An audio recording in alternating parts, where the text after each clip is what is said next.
to the outlaw apostle. I'm your host, Troy Neff. I'm the fucking guy. Whoa. Who knew I would make it this far? They hated, they never believe me. Yeah, I would never drop the ball. I know I make it look easy. Yeah, Mayweather with the defense. I don't care what a critic got to say. I got them picking up the pieces. That mean you really playing with your life. I'm about to come and run it all back. I'm the new era, about to snap back. You ain't fitting for it because you all cap like. Hold up, I shoot my shot. Wait, hold up. I'm really about to run this go up. You know it's all net when it go up.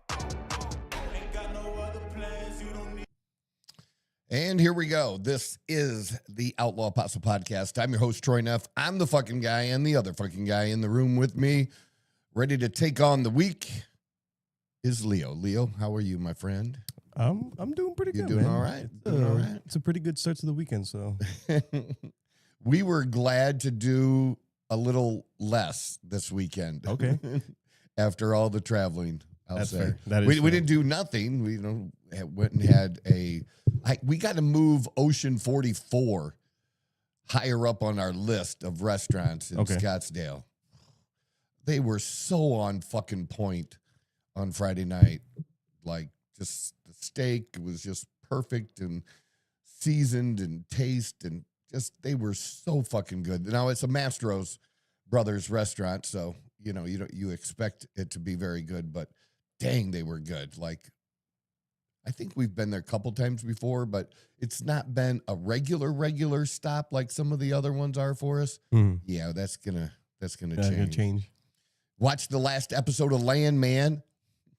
That was pretty good. Don't spoil it for me. I just started watching it. Did you? You just the started last watching it. episode? I've seen the first 3 episodes, I want to say. Of the second season? Of the first season. Of the first season. I haven't seen any of it. Well, other than now. I just started watching the first 3 seasons. So or the first 3 episodes, I should say. Yeah, first 3 episodes. So you're on season 1. And it's good so far. It's good so far. Oh, yeah. Season 1 is good. Season 2 gets a little off track a little bit with... From the original plot. It gets a little off track with maybe a little too much focus on the wife and the daughter a little bit. Okay, I can see that's that. been a lot of criticism from people. Now, they're not bad to look at. Very true. Okay, but yeah, plot-wise, yeah, a little bit. But they really kind of save it at the end of season 2. Okay. And you're like, damn, I definitely want to see season 3. All right. That's All how right. you finish. But definitely worth it. So that's what we did. We had one more. We would watch it every couple of weeks or so because we hated watching it just one episode at a time. But it is what it is. I like it when they just drop it. See, you can run through the whole 2 seasons now In a sitting or 2. Yeah, it'll be pretty good. There's another new movie. There's a new movie on Netflix.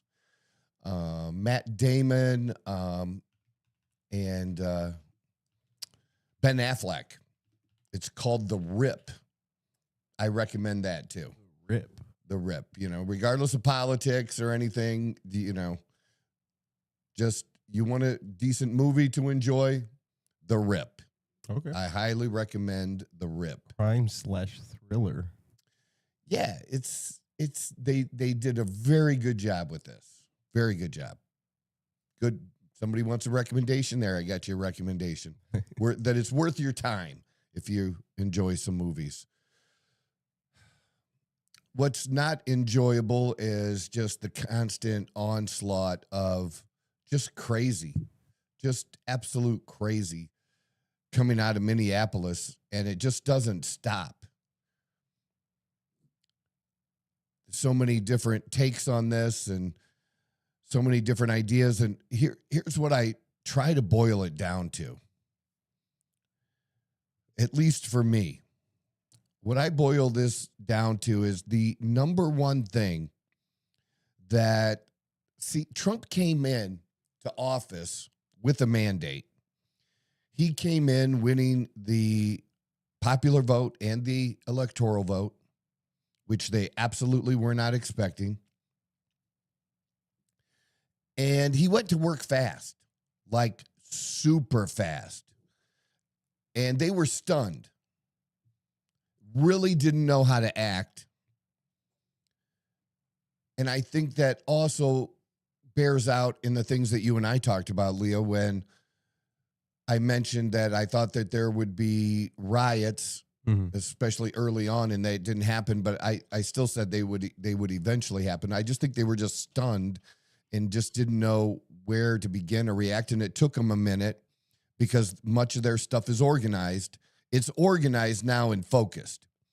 But in the meantime, Trump has gotten some wins stacked up, and they can't have him continue winning because normally, a lot of times, doesn't matter who's in office, what happens when you get to midterms is, especially if the party that has the presidency also has control of the House and the Senate, that they lose control of some branch. They either lose control of the House, they lose control of the Senate, or possibly even both. Okay? And that's pretty typical. Again, it doesn't matter who the president is. This is just what's happened and what's likely to happen based on that throughout history, what we've seen. And if Trump keeps stacking up wins, well, then he could, use this last 4 years to really implement his agenda, and they don't want to do that. Where if they can get control of either the House or the Senate later this year, when we have midterms in November, if they're able to do that, they can pretty much take everything to a standstill and make Trump a lame duck president pretty early. And what I really believe what's going on has everything in the world to do with the election. Because we know it's about power for everyone, but this is about the election specifically and what they can do to stop Trump. Because one of the things that Trump was able to do without Congress. Now, remember, towards the end of Biden's term, in his last year, there was a potential immigration bill that had some support on both sides, but got scuttled in the end because honestly, it wasn't a good bill. It kept allowing a certain number of people every day, like, I don't know, 1,500 or more. It had to get up above a certain number, 3,000, 3,500, whatever it was. But it allowed that to continue to happen before it was triggered. And then you would have some things that would kick in that would try to slow that flow down. But what Trump has managed to do without any new bill, with just using existing law, he was able to stop it to a trickle. And then there's like no catch and release now, and hasn't been for several months. That's not happening anymore. And that used to happen on a daily basis. And that was a big win. And it's something he ran on. So they can't have that continue to happen. Now, I figured out, so we were just at Costco and we bought eggs for under $10. It was $9 something. It was over $9.50. It was between $9.50 and $10, right? Okay. And it was for 5 dozen eggs. So that made it just slightly, $197, $196, whatever it was for a dozen eggs. Pretty cheap. Not bad. That's right? pretty Because cheap, we were pushing $5, $6, $7 for a dozen eggs a year ago, right? Here's the thing about gas that we need to remember. So at Costco right now, gas is about 30 cents cheaper than the other QTs and than the other QTs and all those, which is pretty good. And I use 91 in most of our vehicles, and that's still over $3, but it's still a whole lot cheaper getting it at Costco. But in general, gas has come down to the low, $2 to $2.50 range, and has even broken the $2 mark in very limited places, or limited around the country, limited sites. but it's still gotten low in the 2 to 250 range. But please just remember, go back a little while, do a little research, y'all, if you'd like, and ask the question, when gas prices got low before, and they did under Trump previously, what states, if any, and I'm pretty sure there were quite a few, what states, if any, increased their state or local taxes on gas? You know, the numbers that you don't, because everywhere it's different, right? State by state, it's different. And that's what one of the things they did or seemed to do is every time, you know, gas tends to get back down to a really lower level, they use that as an opportunity to increase the taxes on a gallon of gas, both locally and state. And just think of where that might be, where the price of gas really might be today if the last time that gas prices got this low, that those taxes weren't raised. Is that something you can look? Do you see anything? I mean, it's just a common thing that they seem to do. Yeah, I mean, it says over 35 states have raised fuel taxes, including significant ongoing adjustments in California, Illinois, and Virginia. And is that in the last 5 years, last 10 years? Since 2013. Yeah. Several states increased their gas taxes between 23 and 25. Yeah, so, see? I mean, it looks like pretty much all states are. If you want specifics, Washington's 6.22, Minnesota 3.3, Mississippi 3. Yeah, it looks like it's just like a trend of. Yeah, it's like they're just like states anytime, because it's easier to do. Because people are used to paying a certain amount, and when the amount gets lower than that, they can slip these taxes in, and, you know, it's not something people are going to complain about as much, right? But just wanted to throw that out there. But, you know, because you can't really get oil prices. I mean, you could, but it wouldn't be a good idea for very long. You can't get per barrel oil prices much lower than what they've been. You know, yeah, they fluctuate on a regular basis, but over the last 6 months, you know, we've been in that $60-$70 a barrel range. And at sometimes I believe we even hit, if we looked at a chart, we even hit, you know, upper 50s for a barrel of oil, which is dirt cheap. I mean, do y'all not remember when oil went up over $100 a barrel and what that was like?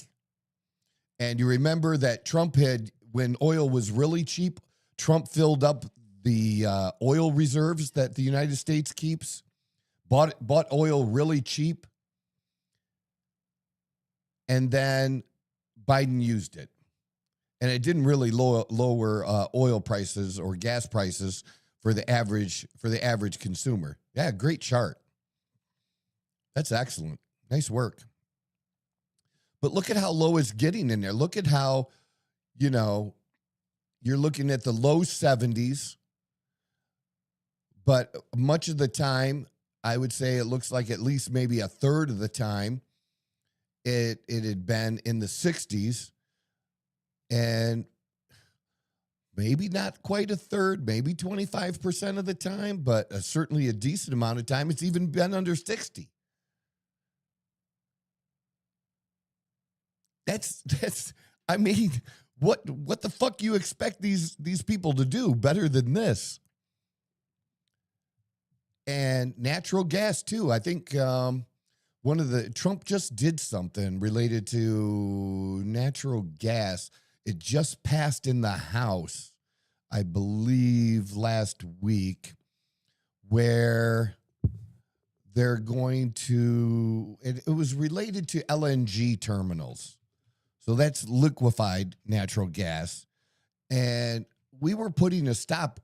We should have been building liquefied natural gas ports, on our coast around the United States to be able to ship to other countries that need natural gas. That's absolutely what we should be doing because we're so dominant. I mean, I pretty much is what I remember is that I believe we're like number one in the world when it comes to natural gas reserves. And, usually wherever oil is, you also have natural gas as well. But we have a shit ton of it. It's clean. It's clean. It's one of the cleanest energies we can use. And we have a lot of it. A lot. We're number 5. We're number 5? Number 5. I thought we were number 1. Russia holds the world's largest proven natural gas reserves. Well, and look, they were trying to sell natural gas to Europe, too. They're trying to sell natural gas to Germany. And Germany wants us to protect them from Russia, but that's where they wanted to buy their gas. We are fucking idiots for allowing shit like that. And then were you referring to something that happened in March of 2025 where Trump signed? Does Trump sign the legislation using I think it was the Congressional Review Act? I think it was last week that I don't know if something that passed the House. I don't know if it's gone to the Senate or the president yet. But has removed regulatory barriers blocking LNG exports, including citing a Biden-era policy statement that requires LNG exports to meet strict criteria before the agency would request to extend. You're kind of going in and out a little bit. I apologize. It's all right. Because should I repeat that a little bit? Yeah, go ahead. It says, under President Trump's leadership, the Energy Department has removed regulatory barriers blocking LNG exports, including reciting a Biden-era policy statement that required LNG exports to meet strict criteria before the agency would request to extend a commencement. I can't pronounce that for. All right, that's okay. Date for an approval project. I'll put it up on But that's good though. I mean, it's good what he's doing. We want to. Why should we make it difficult? Just like we made it difficult to have nuclear power, and that's going to be on the rise. Did you see that Elon Musk said that he believes within the next 2 years they're going to be able to have like data centers and the energy for those data centers, which would happen with solar in space. We'll be able to have data centers in space. And one of the big things, right, with data centers is the heat, right? Because of all the computers and everything, right? That you have the one side with the sun, but when you're facing the side that's facing away from the sun, it's very cool. It just, what they're doing technology-wise is just crazy. And maybe 2 years is optimistic. I don't know. But within 2 to 5 years. Yeah, everybody, he uses the 2 years, but it's going to happen. It's something that's going to happen. Just how fast. But how cool of a thing that is. Because right now, these data centers have been increasing the cost of electricity for people here. Just regular homeowner, because they're using so much, and just so you have less supply, more demand, the price goes up, right? And so that's pushing that up, and we don't want that. The government doesn't want that. I mean, nobody in office wants that. You don't want people's, if you're gonna, whether you're Republican or Democrat, and you're going to one of the top issues now going into the election later this year is affordability, right? Everybody's saying the words affordability now. Well, affordability means energy. energy prices. It makes such a huge difference. And, and has a greater impact on people's immediate cash flow that are in the middle class than almost any other thing. Lowering taxes does absolutely has something happens with that as well. But people don't always see that immediately because they don't make adjustments that are needed in their withholding. So you combine all that. There's a lot of good things that have been going on that Trump has been getting wins for. And the other things, when you have those on the left crying about our allies and how we treat our allies,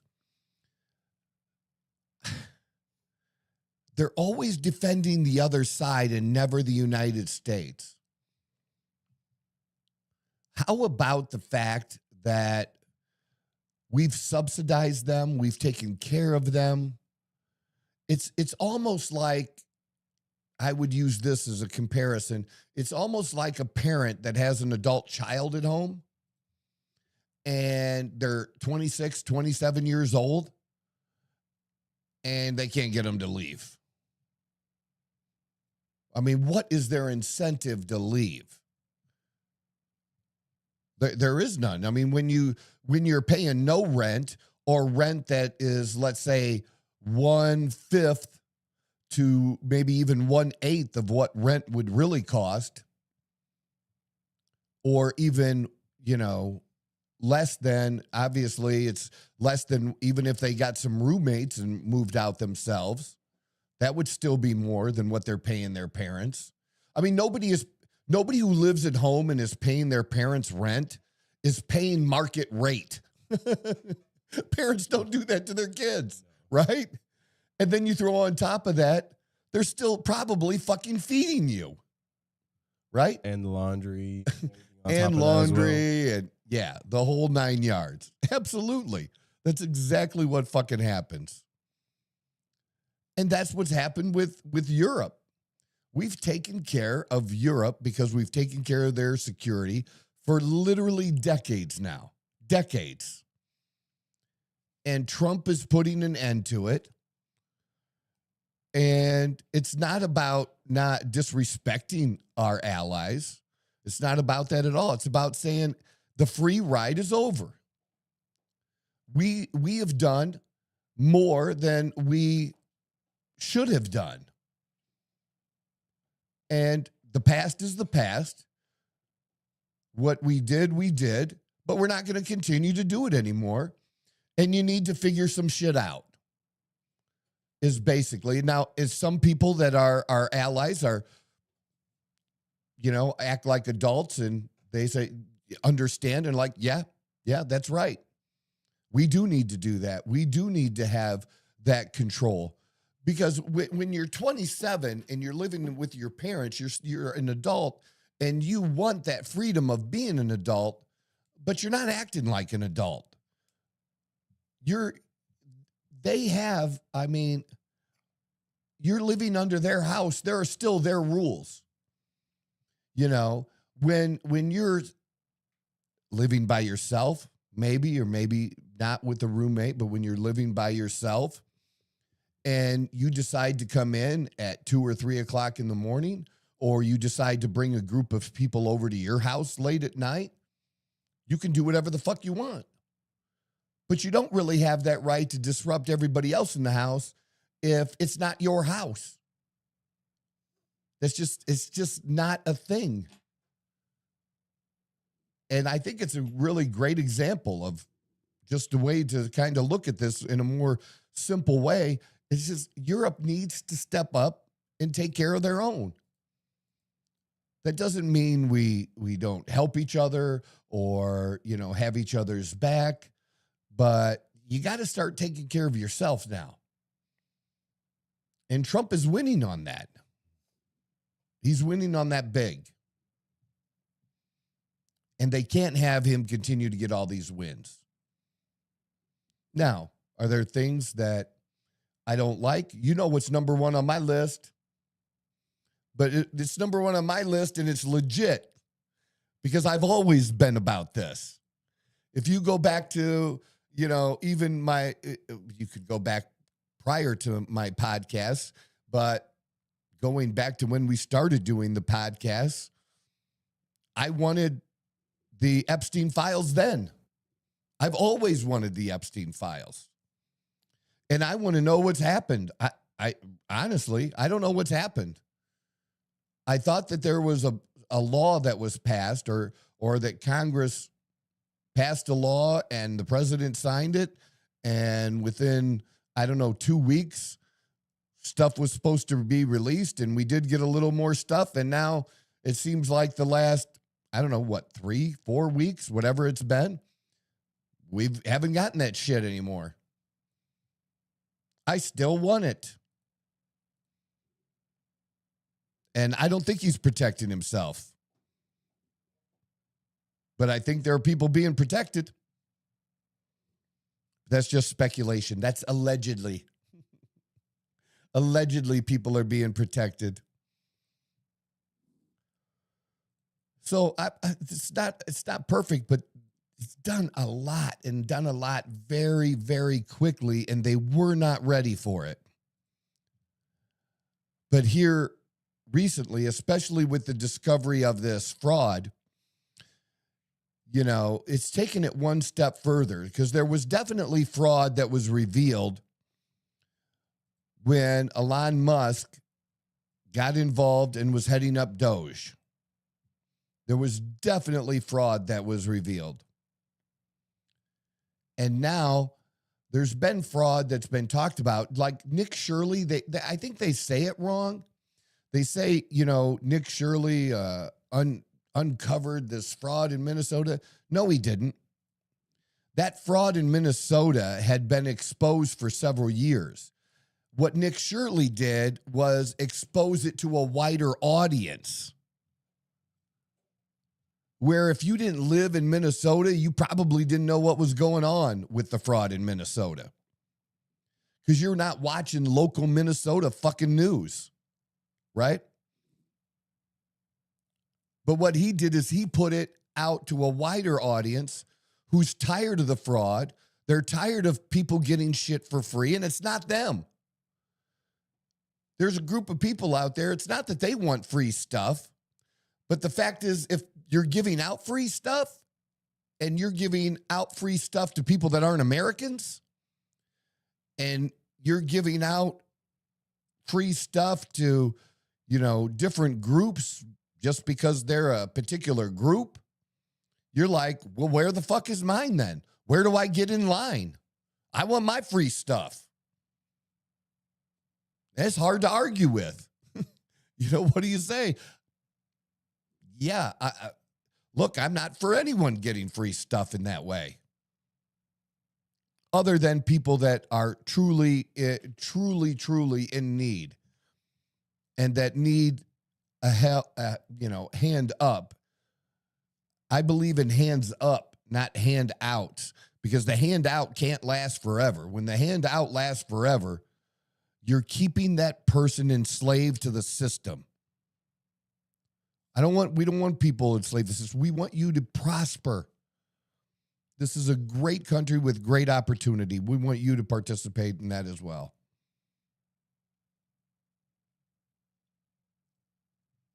All Nick Shirley did was just expose this fraud to everyone who is already upset, who've been upset about not just money given to different groups here or illegals here, but we're tired and have been tired for a minute of just handing out money to other countries.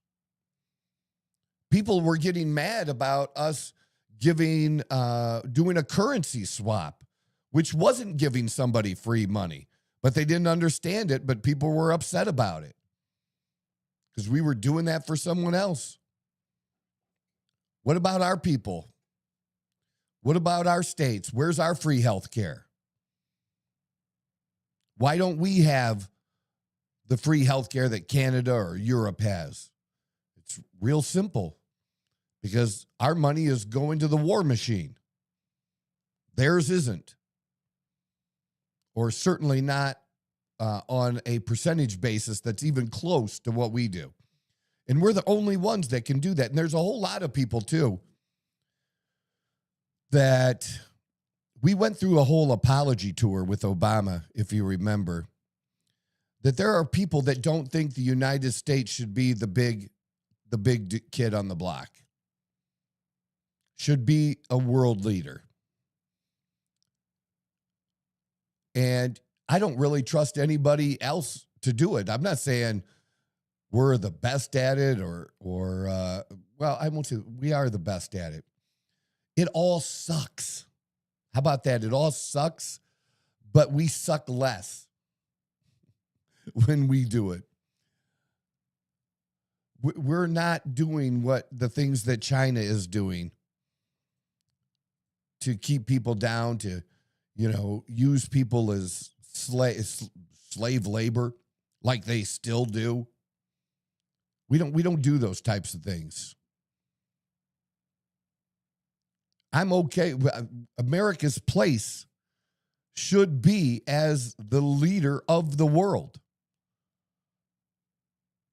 And there's a lot of people that the left doesn't believe that. They believe in more, equality, other countries being on the same footing.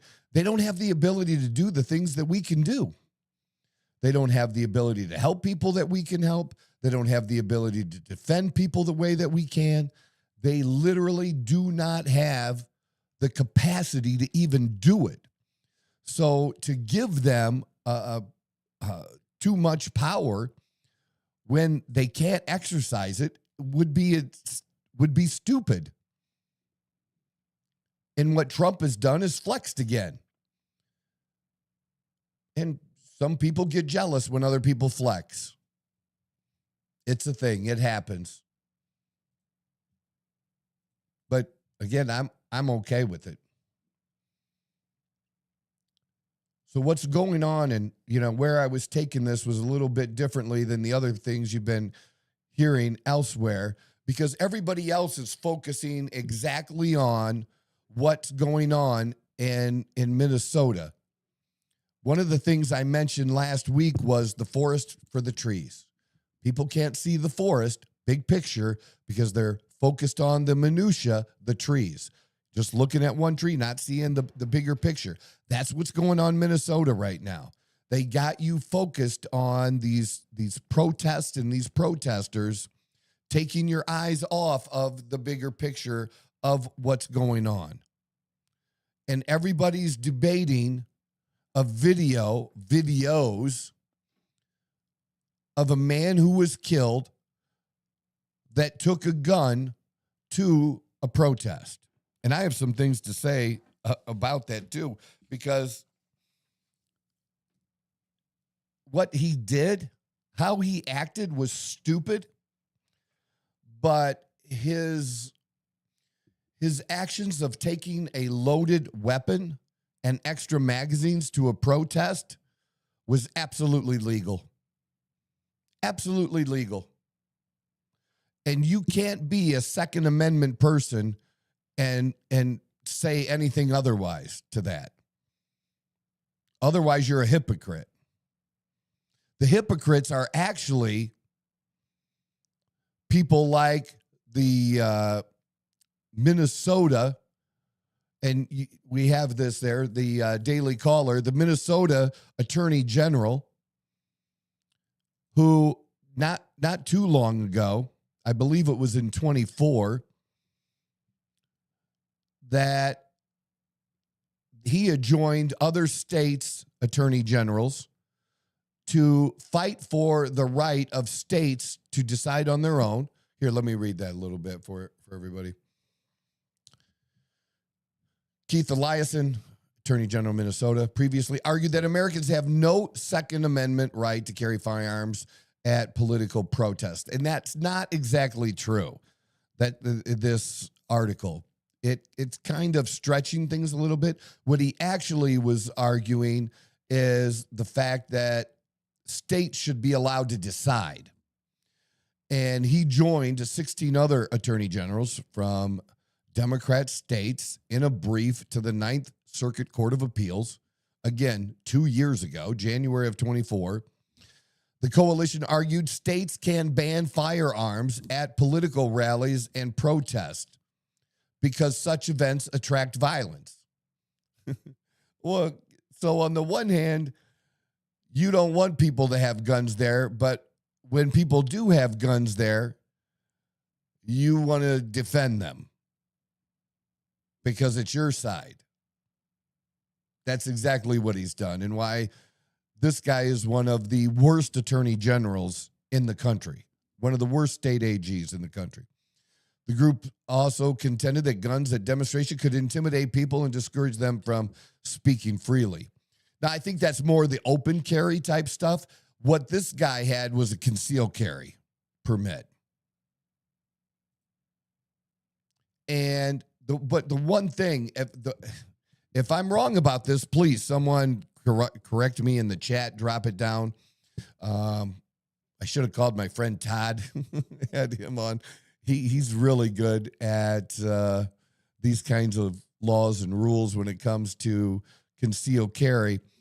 But like if you're a concealed carry and a cop pulls you over for speeding, I believe one of the first things that you're required to do as a concealed carry permit holder is to disclose that before the cops even ask you, to say, hey, I'm a concealed carry permit holder. I have my license on me.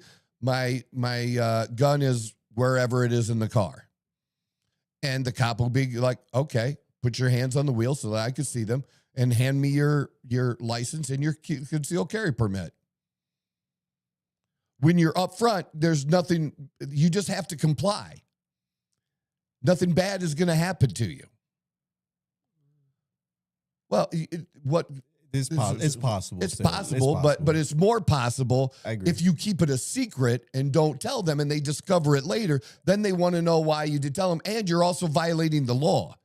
You're violating do you have to state that? I pretty much because I know in the state of Arizona you don't need a permit.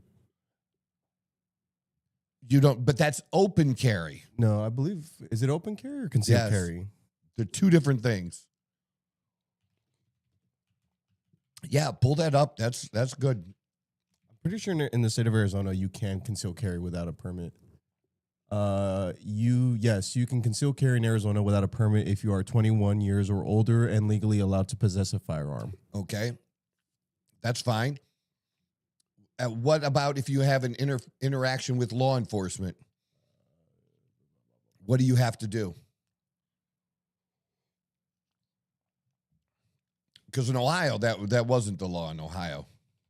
I remember looking that up because that was like a really big thing. Here in Arizona is like the laws here in Arizona are like pretty like lenient for the most part. Yeah. Well, that's actually the Second Amendment how it's supposed to be, or at least many of us believe that to be so.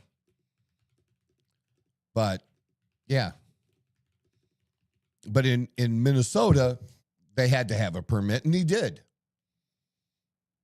In Arizona, you are not legally required to proactively tell a police officer you have a firearm as soon as you are pulled over. However, the Arizona law dictates specific rules for disclosure and safe conduct during a stop. What is that? What is that disclosure? Duty to inform if asked. Under A.R.S. 13-3102, you must accurately answer if an officer asks whether you are carrying a concealed deadly weapon during an official investigation, such as a traffic stop.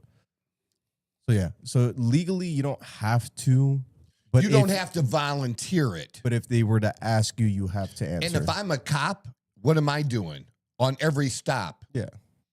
If I know that that's the law and that you don't have to tell me up front, then I'm pretty quickly but I can say no one's asked me when I've been pulled over for a speeding ticket here. But to me, it would be a pretty smart idea if I'm a cop, to ask, just so you know the lay of the land, the situation. But in the case of, like I said, we said Minnesota. Ask it about Minnesota law. In Minnesota, where they do have to have a valid permit to carry, are they? In Minnesota, the laws for carrying a concealed weapon are significantly different than Arizona. Obviously, Minnesota is not a consensual carry state. You must have a permit to carry a firearm. Yep. Only when asked in Minnesota, you are not legally required to proactively tell a police officer you are carrying a firearm when you are pulled over. Must disclose if asked. So that part's the same. So it's the same, yeah.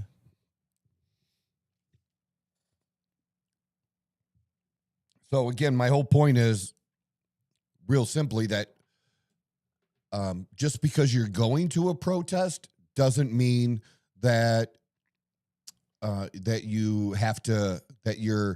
your right to carry a firearm no longer exists, unless there's a law that says that. Just like there's laws, even if you're allowed to carry, where there can still be where a bar owner or bars, where there's establishments have liquor that you can't have your gun.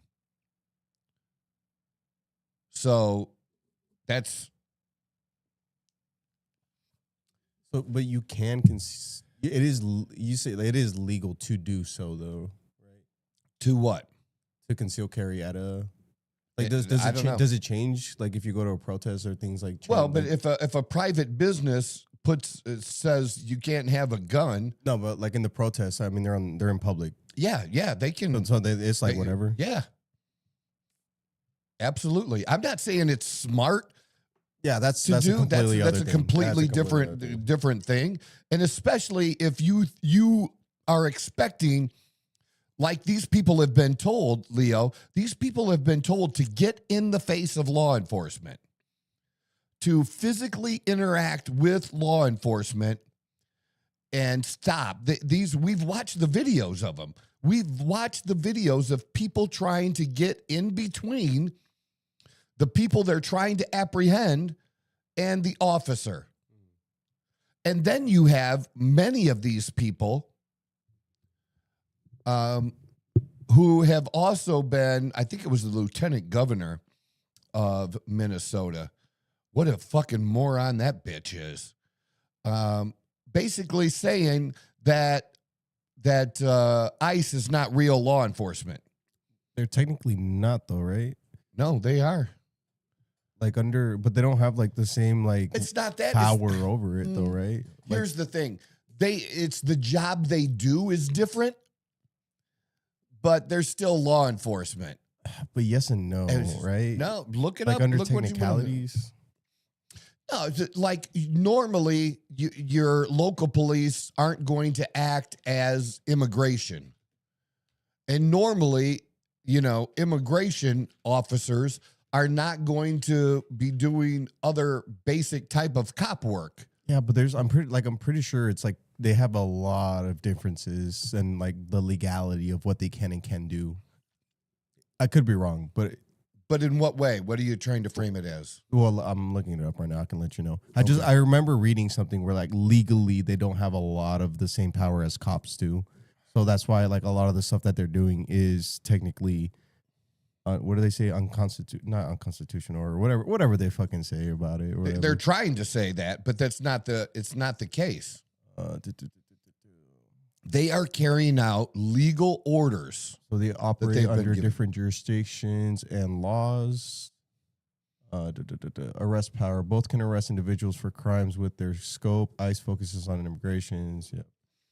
Just their focus is what I said is different. It's the focus is different on what they normally do. ICE isn't normally doing crowd control. But you and I see cops out there anytime we go to Glendale and go to a sporting event. They're doing crowd and traffic control there. ICE? Not ICE. Oh, no, you're just talking about cops. Just regular cops. Yeah, well, that's part of their jobs, isn't it? Exactly.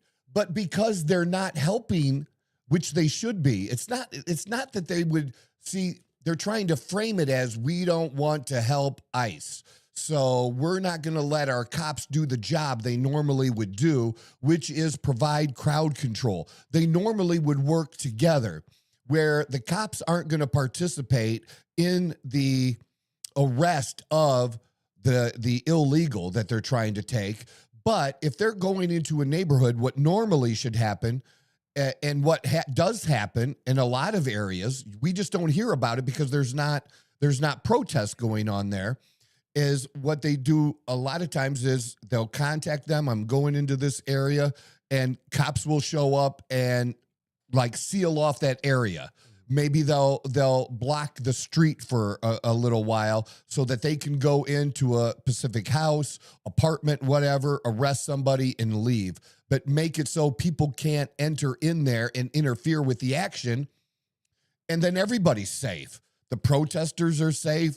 The law enforcement is safe.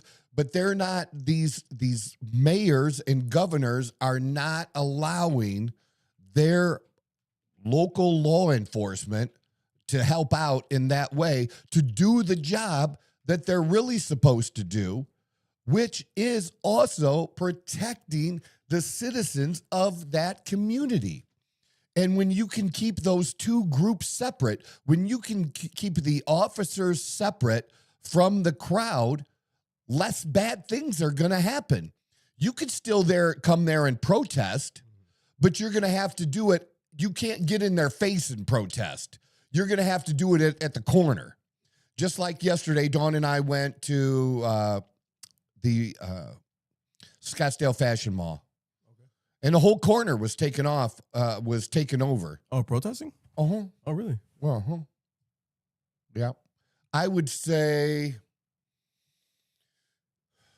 my best guesstimate, I could be wrong, but my best guess was it was packed. It was a lot of people, really. Yeah, I would go 500 to 1,000 people. Wow. On a corner. But they weren't in the street. They were on the sidewalk.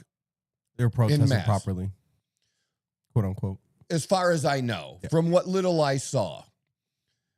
You know, now if I was the restaurant that they were in front of, I wouldn't have been happy right then. Yeah, luck of the draw, it is, It's the luck of the draw at that point. Right. They're going to be in front of someone's business.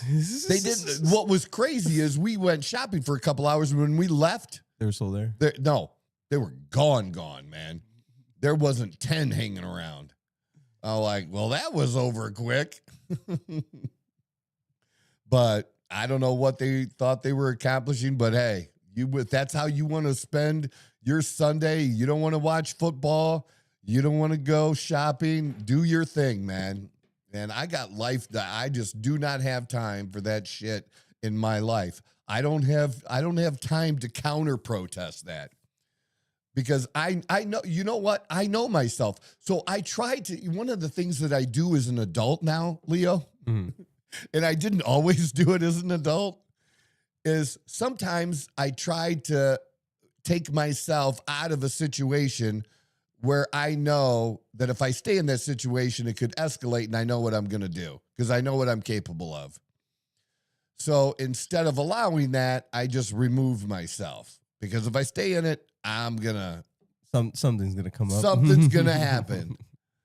And if you think something can happen, it usually can, right? Unfortunately, very true. Yeah. I mean, look, there were 16 protesters at Charlie's funeral, and I argue with one of them. Out of the 90,000 people that are there, I'm the one that had the biggest confrontation that no one else knows about. No, there's a good amount of people. There's a good amount of people that seen it on YouTube. That should have went viral, dude. But I recorded it on Facebook. That's the problem. Should have went viral on TikTok. The fuck was I thinking? Wrong platform. But no, I know. You got to know your situation and pull yourself out of a situation. Let me give you another example. So I was in a different relationship, and I've only been to New Orleans once, and I was actually there during their Mardi Gras period. Okay. And I'm a recovering alcoholic. I've been sober 17 years now. At that point, I don't know, it was probably 5-6 years ago at least, maybe 7. So I had over 10 years of sobriety at that point. Okay. And so with another couple, we went down into that area. Now, we went a little bit earlier in the evening and we're seeing some things, but as it got later, it gets more rowdy. We ended up being in that area, but we went to the very edges of that area and we didn't really have any problem. Now, if you go down a couple of the main areas with all the beads and stuff, you're going to have every Tom, Dick, and Harry yelling at your woman to show us your tits. And here's the thing. If people, and they're drunk. So some people are going to be maybe more aggressive or whatever than they should. Okay. And I know that if I stay in that area and do that, I'm probably going to hit someone. And then the cops are just going to do what they're going to do. They're going to arrest everyone involved in the scuffle. They'll sort it all out later. But whether, you were accosted, not accosted, or whatever, it doesn't matter. You were in a physical altercation. They're taking you in. I knew what would happen.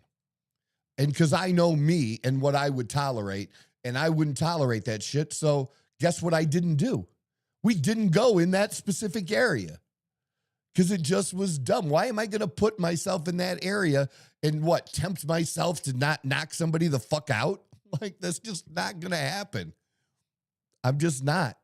That's kind of, that's this situation a little bit. This guy expected there to be a confrontation. They've been baited into this whole thing to be confrontational. They keep pointing to the president. You got to stop this. And they're trying to pin it all on the president when they are expressly telling people to do these very things. And if maybe you're paying attention, maybe not. They've been doing this for a number of years. And I am so fucking tired of it. I'm tired of them saying, meet us in the streets. And I mean, there's so many provocative things. They tried to say what Trump said in his speech on January 6th was prompting people to violently protest in the Capitol. They take it out of context. And it's one day. These people have been doing this consistently, sometimes louder than other times, for a number of years, going back to Obama. Being told, get in the face, of somebody who disagrees with you that's gonna, vote for a Republican, and somehow getting in their face is gonna convince them to vote Democrat. You're gonna intimidate them into it. It's just some dumbass shit, man. And the people that are baiting these people into this shit are not the people that are getting hurt, killed, or arrested. You don't see them there. You don't see the mayor. You didn't see him out with the people in the freezing cold to say, I'm going to be out here with my constituents and protest. If it was a peaceful protest, shouldn't it be okay for the mayor to show up with his detail of whatever security he has and be amongst the people and protest and talk to them, or the governor or anybody? They're not doing it. They're baiting other people into doing it, to doing the dirty work, knowing what's going to happen. I mean, it's out there if you look and see these people doing videos, and it hasn't stopped. You can't lower the temperature and continuously call ICE the Gestapo and Nazis. The only reason this didn't happen under Obama is they didn't care under Obama. And if Obama wanted, when the Obama administration had a detainer for an illegal immigrant, well, they let them come to the jail and pick them up and take them and deport them. That's why Obama was able to deport so many people. And he deported more than anyone. But that's how he was able to do it, because there was cooperation. And that is focusing on the bad guys. But when you don't do that and you force them to go in the neighborhoods, what sometimes happens is the bad guy with the criminal record, who's the illegal alien, might also be hanging out with other illegal aliens that don't have additional crimes other than coming here illegally. But since they're all together, they're just going to take them all. But in, the case, I believe in the case where this Pretty was shot, I'd have to look in here. The person they were arresting had 3 or 4 things that were criminal. That it wasn't just that he was here illegally. So he was one of the bad hombres, or whatever the fuck you want to call him. He was one of the bad guys. Where the guy got killed? Yeah, the person that they were actually there to... The lady? It was a lady that they were trying to arrest. I don't know if it's in this part I had here. I can pull it up for you.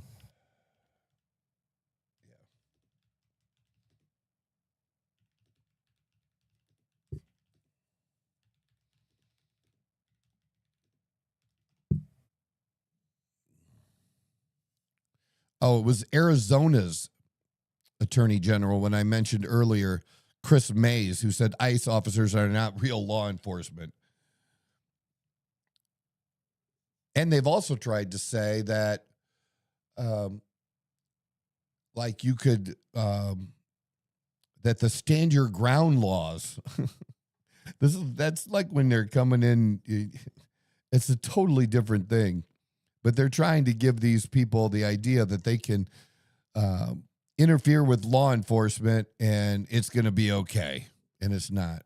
I think I saw her saying that it's okay to defend yourself if you don't understand. If you believe that whoever is whatever. Well, you're telling them they're not real law enforcement, so you don't have to listen to them. Here's the thing. Under certain legal jurisdiction, I believe like I said, it's very situational, but I think there is... But that's, again, I could be wrong, but I do remember looking into it and Yeah, I don't think that was meant for cops.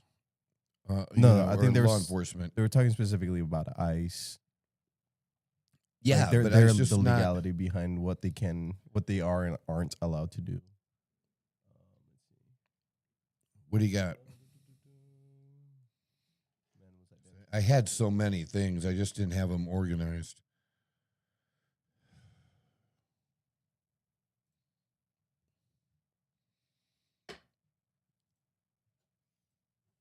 I don't know. So, let's see. Maybe I'll bring my phone. Somewhere around there. Something like that.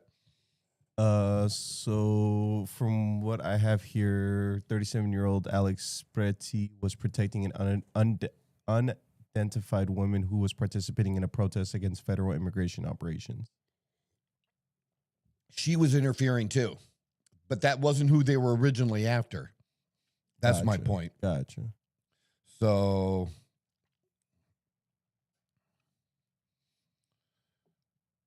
who was ICE trying to arrest prior to the incident with, and it's Pretty with an I believe, right? Last name Pretti. Yep. They're attempting to arrest a Ecuadorian national named Jose Huerta Chuma during the operation. According to reporting and DHS statements, federal agents were conducting an immigration enforcement operation in Minneapolis.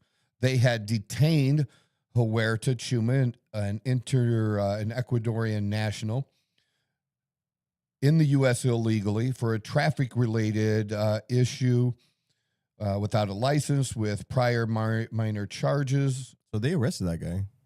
That guy was already arrested.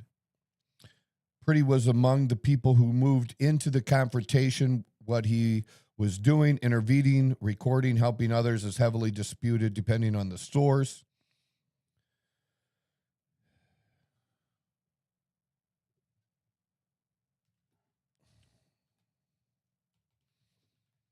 Yeah.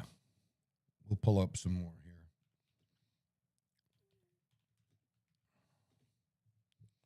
I want to know. It was I read more to the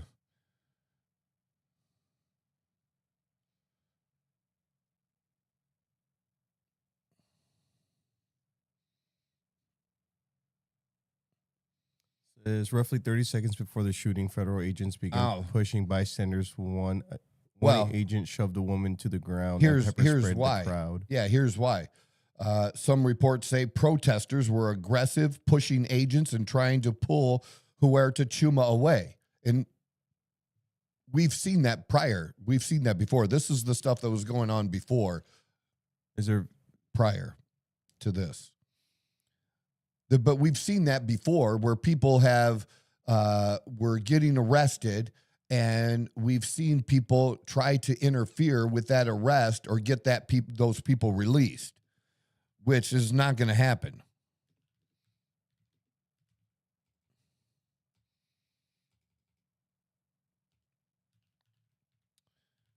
He was armed, so unarmed claims are false. He was in the physical arrest zone, not just standing back protesting. Interference with federal agents in a felony, regardless of politics. I have here, based on witness testimony and video and analysis, there is no evidence that the woman Petty was defending was interfering with law enforcement operation. According to a bystander, it's not your business, man. I mean, if law enforcement is doing something to somebody else, you're just gonna jump in there and think shit's not gonna happen to you. But it's saying here that they weren't interfering. They weren't what? It says there is no evidence that the woman Petty was defending was interfering with law enforcement. Okay, even that being true, he still interfered with that. So what you can do, you can protest, you can film police, you can carry a firearm, most of the time, depending on the state law. You cannot physically interfere with an arrest. You cannot obstruct federal officers. You cannot enter the arrest zone and touch officers or detainees. That's like black and white letter of the law.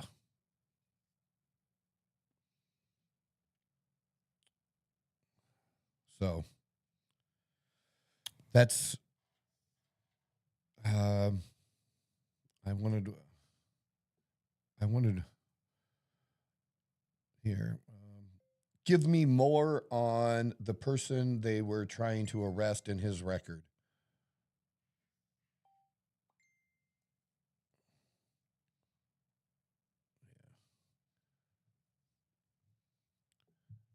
And this is like, this is what I do myself, not just on the show. This is what I do myself to kind of, get a handle on this. But again, they want our focus to be on this. And that's the goal, to disrupt the government, the president. They might even shut the government down again. I don't know if anybody's been paying attention, but the last shutdown didn't go very well. And there's very little time left. And now a bill that was passed by the House with some Democrat support may not get through the Senate now. And that means that the government that I believe it was like six things that were being funded were combined into one, that wouldn't happen. And so any part of the government that's already been funded would be fine, but it would be a partial government shutdown again, which wouldn't be good because I think one of the areas that wouldn't be funded is like pay for our troops again. Yeah, let's just fuck over the troops again. That's just not the answer. Okay, so his record was domestic assault and disorderly conduct. It wasn't just like he was here illegally. So there you go. That's who they were trying to arrest.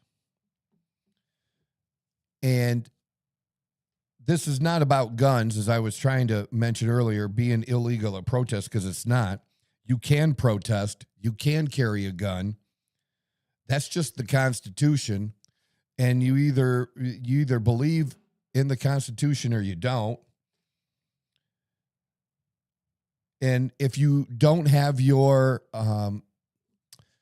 permit on you, you don't get jail time for it. You get like a citation. And once you can produce it, it just like disappears. So it's a minor ticket that when you actually produce the permit, it's just done. So paperwork really is not a big deal. Carrying a loaded gun is not a threat by itself. I don't know anybody. What would be the purpose of concealed carrying and not having the gun loaded? I mean, that would be like, that's just stupid. You should have your gun loaded. Yeah. Or even having additional mags. I think, but like, where are you going to, who's walking around? Like, really, you're walking around with 2-3 mags in your pocket all the time. I just don't see how paranoid are you really? Like, yeah, one mag should be fine. But it's not illegal to do so. That's the point. So just because somebody else might be fearful of it doesn't mean that person's right to do that is somehow vanishes. It doesn't. But it does come down to judgment. Why carry a gun right next to federal agents during chaos? It's legal, just not smart. Legal doesn't mean wise all the time. And when you have these tense moments, one bad move can end a life forever. And I don't know if you heard this or not, Leo, but there is, the gun was a Sig Sauer. And I believe with the gun that he has, there's something like 100 lawsuits because we always say guns don't shoot themselves.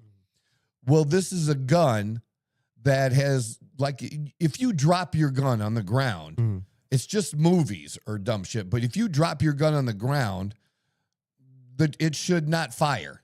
There's like 6 or 7 different brands that will fire, though. Exactly.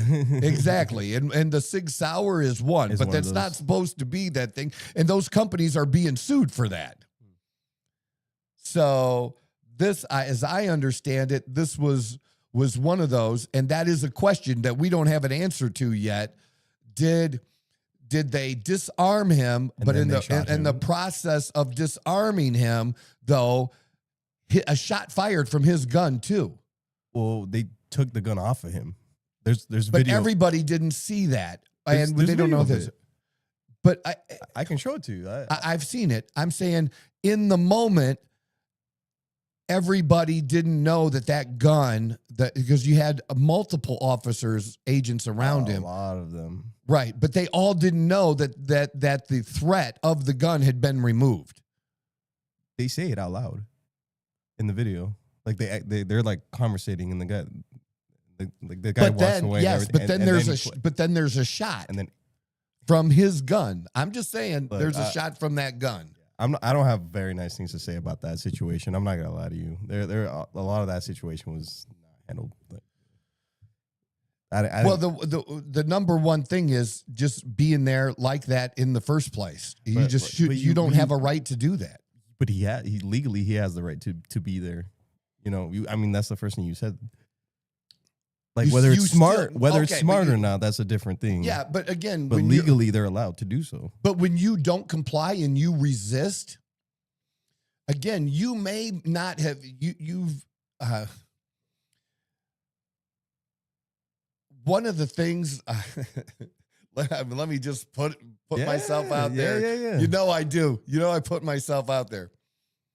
At no time in any of the times that I've been arrested, and yes, there's been more than one, and none of those times did I ever resist arrest. Ever. Not a single time. And it didn't matter what I thought. It didn't matter whether I thought it was right or that I should sit in the back of the car. None of that mattered. What did matter was I knew that I could only make it worse if I did. And that the best I could do was just to comply. Now, I didn't have to answer questions or I didn't have to give details or other things. You know, I was of sound mind and knew what I was doing. But at no time have I ever resisted, because that was never going to make that process any better. And again, then it all gets sorted out later, and always did. You can't resist arrest. And it's not good. Look, people were making judgments about this within the hour of it happening on both sides. It was pretty, I don't know. You don't put 8 bullets in a dude that's facing face down. Like, that's crazy to me. That is crazy to me. Especially when there's 6 of you guys on one person. Like, I get situational stuff, I get it, but like 8 rounds, and there was a pause between. I can understand if you were to just empty the magazine with no pause. I feel like to me, I can understand that from a shock perspective. But the fact that he shot 3, took a pause, and then another 4, that's crazy to me. That's crazy to me. To me. That's just, I've never had to defend myself in that way or have to worry about that. But they're trained to do so. That's a difference. Still. I don't know. I know. It's okay. If you're, I'm like the Renee one, that I can understand. Like that one, you still not my favorite, but like I can understand that one a little bit more. This one, that was just straight up murder. Yeah, I won't call it that at all. I definitely will. I definitely will, because that's sad. It really was just sad, more than anything. But it was tragic. But that tragedy was the sad part that there's just going to be so much more. This is going to happen, and it's just so sad to see. And like the only reason I don't like to like justify it is because that's going to allow a lot more of this to happen, because we're going to justify it with, oh, well, that's legally we're allowed to do so, right? Legally you're allowed to do so. Legally you're allowed to do so. It's just like there's a weird agent got his finger bit off and is going to lose his entire finger. No, I get that. Look, trust me, I get. I don't think this is gonna. And what I think too is, especially after the Renee Good incident,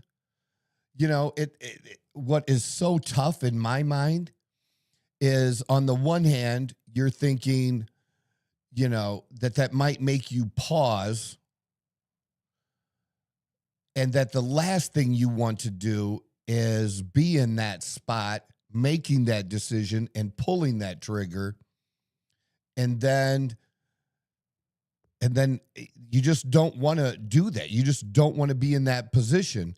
But then also, if you don't take action when you know that you should, and because you don't, either you or the partner next to you gets shot or killed, how you feel about that. I mean, just the emotion level on both sides is just so fucking elevated. But on the one side, we have, like, I think that's the last thing they would want to do. But on this side, they're literally egging people on to do it. When you treat these law enforcement officers like they're less than human, I mean, they get yelled at like, how can you even do this job? over half of all Border Patrol.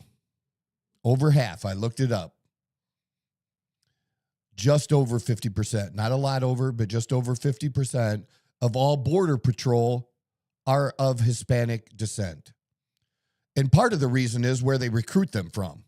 They're recruiting them from the Southwest, and there's a large population of Hispanics in there, and it's not a bad paying middle-class job. So good benefits, middle class, but it is one they're putting their life on the line. And those numbers have increased over the last 10, 15 years, where I believe it used to be more like 30%. But as they've added more, that's what we've had.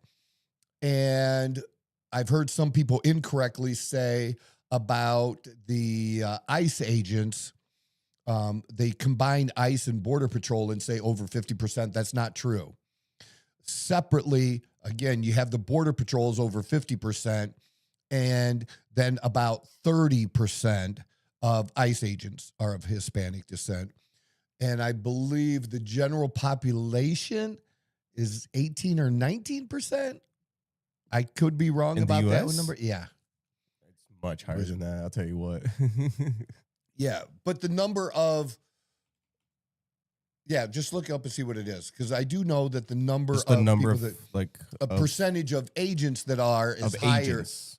Yeah, like of not just regular people, agents. Yeah, is higher. But what's the percentage? What percentage of the population is of Hispanic descent overall?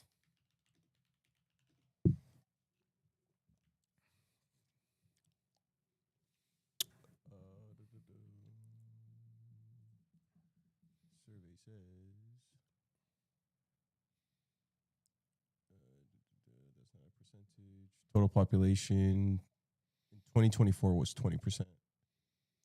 I said 19. Right? Isn't that what I said? I honestly thought it was much higher than that. Yeah. But I'm just saying, so the 30%, so it's more people are in this job than what it's. Oh, they're not. Okay. Sorry, go ahead. Yeah, they're just, they're just not 20% of the ICE or Border Patrol isn't 20%. It's higher than what the number is or percentage of the country is. But again, the main reason for that is where they're recruited from and stuff too. That's the answer that was given. Well, why is it that high? I think that's why there's such a big hate on ICE, especially those people that they tend to hire that are from Hispanic descent. And they feel some sort of like you're turning on your own people, basically. Well, the protesters are saying that, but it's not. It's just about the law. No, yeah. So, no, I mean, no, look, I'm just. I mean, that's no different than black cops getting shit for being black cops and arresting black criminals. Yeah, you know. No, for sure. That's just a left wing talking point. But they do that. But that's what they're hearing. But you wouldn't see. Okay, so I had this thought the other day, right? Yeah. So you wouldn't protect your own people if it was flipped around and we're living in a country where they're going after white people and we don't. You don't what? We don't. White people are not doing that. And when white people have the thoughts of doing that or express ideas about doing that, we're instantly white supremacists and Nazis. Like it's wait, what? So what's going on with the whole? No, I'm saying that we are not white people are not protecting other white people. No, I'm giving you a hypothetical. Okay. So I'm saying hypothetically, you put yourself in the shoes of the Hispanics and the immigrants and stuff like that. You wouldn't protect your own people, the people you love and stuff like that. You wouldn't be protesting and protecting your people. But I would have to make the decision. Can I do the job and not have that bias stop me from doing my job? If I felt that I couldn't do that job in a way that was unbiased enough, then I shouldn't. Then that's not a job for me. Because I No, shouldn't, no, I no, shouldn't no, be no, no, basing no. it I'm on talking- protecting. I shouldn't be basing it on, well, I'm not going to take this action because that's one of my people. I'm talking about being like on the protest side, not being an agent or whatever. Like, 'cause it's just like, because I've had a lot of people say that recently, like, right, like, oh, like, why would you put yourself in that situation? Why would you protest this, right? It's because for the love of our people, right? So if you were in that situation and you were trying to defend your people, like, obviously, like, there'd be tensions and like, Okay, but I don't see a lot of Hispanics getting shot at these. These are white liberal nut jobs, man. Women and men. white, That's what I'm black, saying. green, blue, yellow. I'm just saying, like, you have love for your people and stuff like that. Like, wouldn't you want to defend them with the type of, or would you just sit at home and just? Well, be here's like, here's the truth though. Mm. That I believe, like in Texas, there were all of there Hispanic dominated counties. Trump won those counties. He won that vote. Yeah, but that was also a year and a half ago before any of the ICE stuff happened. Because I'm pretty sure his numbers have flipped in a lot of those places since the whole ICE situation. No, I don't know what the latest number is. What I do know is that nobody wants to see this happen. No, yeah, 100%. This way. But on the other hand, the answer is something the one side doesn't want to do. Okay, and so I'm not blaming Alex Preddy for this. He was a victim of the left and what they were doing and baiting him to do what he did. What they could do, okay, because let me go back. Tom Homan, you know who Tom Homan is, right? All right, he's the border czar. Oh, gotcha. Right? Yes, the guy that talks like very plain spoken. Yep. This is what we're gonna do. Comes in. He did this job under multiple presidents and presidents who were of different political parties. Mm-hmm. He was awarded a medal. There's pictures of him receiving a medal of some type of honor from President Obama.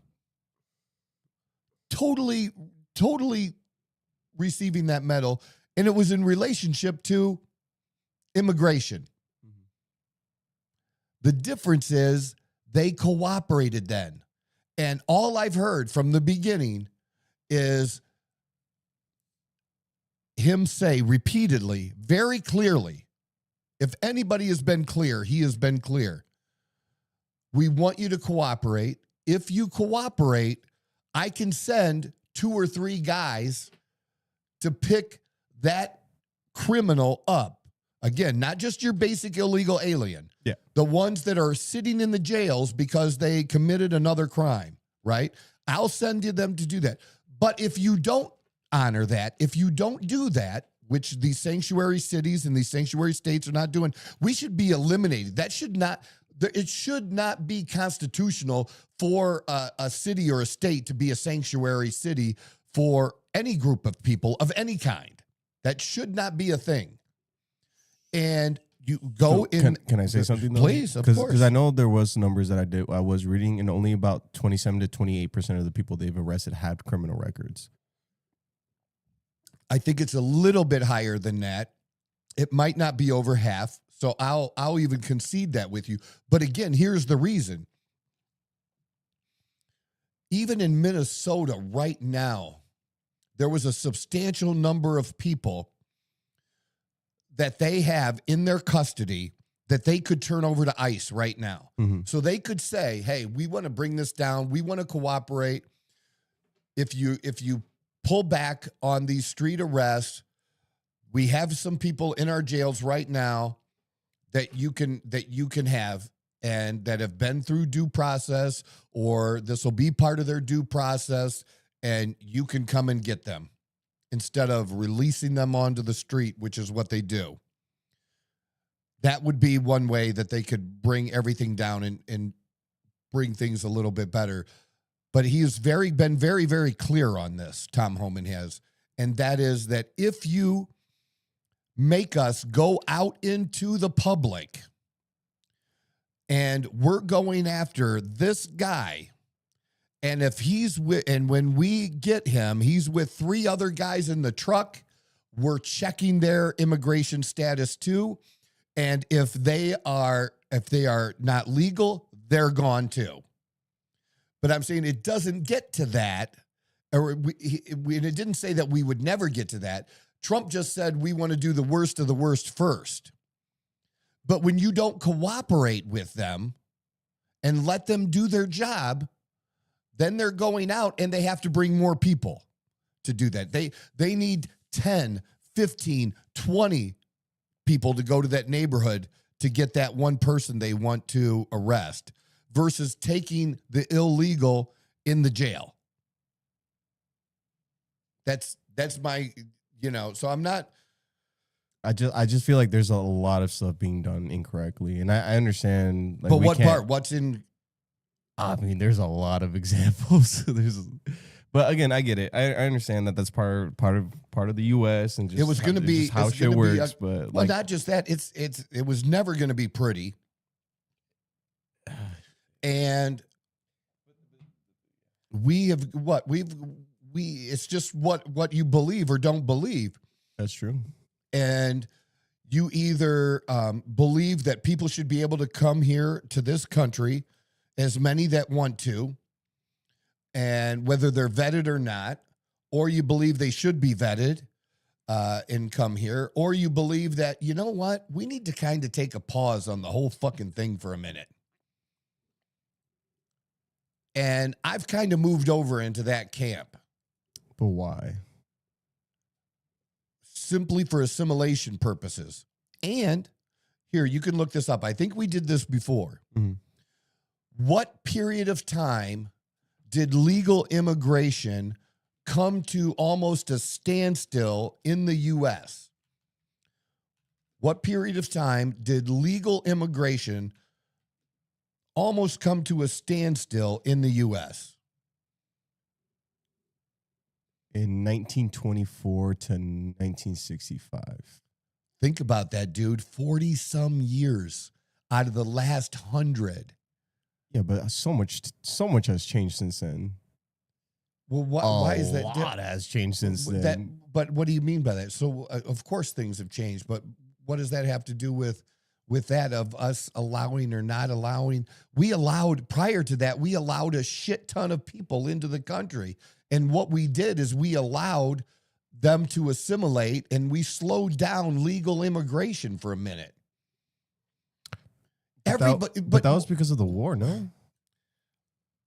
Because like the whole situation with Japanese and Asian people and guys put them in concentration camps as well, quote unquote. I'm just right. Chinese. That was yeah. I know. I was just messing around, but that was the time period, right? I'm not. Yeah, it was but in there. That would have been the time period, right? It would have been between there. Because I feel like that's the big thing about the U.S., right? It's like a lot of the times when they do stuff like that, it's because of big events that happen around the world, right? Like a lot of the times. Yeah, but I don't think that's what. Ask why. What was the 1921 Emergency Quota Law and the 1924 Act were designed to severely limit immigration in Southern Eastern Europe and Asia. The pause, quote unquote, while not a total legal shutdown, the restrictive quotes combined with the Great Depression and the World War II meant immigration remained very low for decades. During the 1930s, net migration was sometimes negative, with more people leaving the U.S. than entering. So it was because of the Great Depression and the World War II was a main reason. That was the main reason people didn't want people coming here? Was a big reason why things shut down, it looks like. Additionally, immigration essentially stopped during the Revolutionary War and the certain periods during the Civil War due to conflict. But the 1924 to 1965 period was the most significant statutory pause in legal immigration. Yeah. But my whole point is, what is your belief about people being able to come here? Like, do you believe that anybody should be able to decide they want to come here and in an unlimited number? Or what you have to come up with something. I'm not saying you even have formulated that belief yet. Mm-hmm. Maybe you haven't thought about it. You know what I mean? But I think we have to get to those kinds of basic things. But isn't it like it's in the? I know like Trump's trying to get rid of it, but it's in the Constitution, is it not? That like pretty much like, or not the Constitution. You're thinking about the writing on the Statue of Liberty. What? No. Like it's like I'm trying to think. I was just reading. How about do this then? Ask. What does the Constitution have to say about legal immigration and who can come to this country?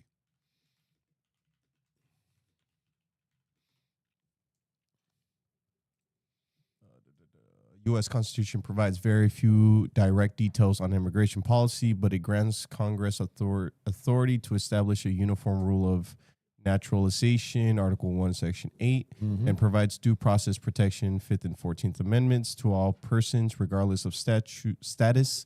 The federal government, rather than states, hold primary power to regulate immigration and border entry. Constitution explicitly empowers Congress to set the rules for how immigrants become. There you go. How immigrants become citizens. So they can do that, and they can change that whenever they want. But the power is mainly with Congress to be able to do that and to get the president to sign it, right? Mm. But if whatever people believe or want to believe, like we can have that debate, we can have that talk, and we should have that talk. You know, you have a lot of people who want a lot of these tech companies want those particular visas where it allows, you know, a lot of people to come here that they say are of a certain level of education and also cheaper than hiring our own, right? Yeah. And to me, then who does that hurt? It hurts American citizens are here who would... because they're working for American companies.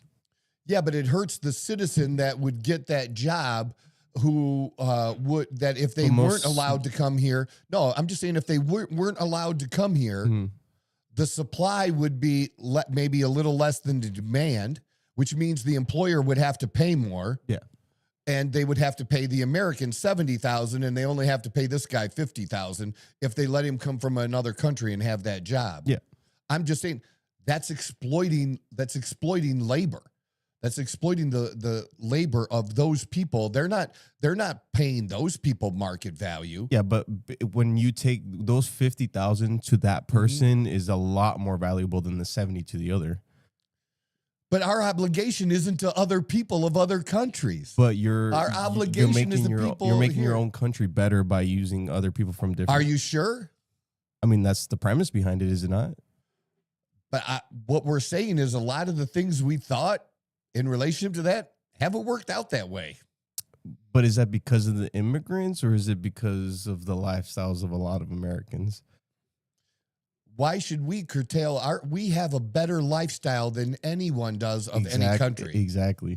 So you guys have a higher standard of living than others. So a lot of people aren't willing to do a lot of those grimy work. This isn't grimy work. This is the higher paid work. This is the higher work that these are engineers and that kind of thing that they're bringing over, those kind of visas. Also like specialists. Yes. That our people are going to college. They have these expensive degrees and they can't get the job because we're bringing people over from other countries to make it so these companies can make, because we got to remember the less argument. Companies or are they American companies, they're trying to make as much profit as they can, right? So they want to pay the least amount as they can. That's the American way, is it not? Okay, but you can't have it both. You can't have it both ways. You can't say, well, people should do this and they should care about this. You got to focus on our own. So I'm just saying our obligation is to our own people first. So our obligation should be to put our own people to work first. And then if we have a shortage, that we can bring other people here on, temporary work visas for a period of time or whatever like that. Yeah. Yeah. I'm not against that, but you just can't allow just an unlimited amount of people to just come in and take these jobs. It creates higher rents. It creates higher housing prices. It puts pressure on that and being able to do that. I truly, and I say I look at this way all the time. I'm about America first, just like every other country should be about their country first and doing what's best for their citizens. So that should always be. Where do you draw the line between like U.S. and just people in general? Like, where do you draw that line? Our obligation is to the people here, period. What is this? So, but see, that's the thing I like struggle the most to kind of really comprehend, right? Is like, what is the line between an American and any other person? Like, look, so we're supposed to feel bad because we were born in a great place and they weren't. So we owe them somehow an opportunity to come here. But why not though? It's not like we're running out of space. I'm just saying we don't owe. Why do we owe anybody else? You don't. That's the line. I'm never saying you did or didn't. I'm just saying why not though. Why not is it where I draw the line is are people being taken care of first. But that's more of a U.S. government thing than it is the immigrant stuff.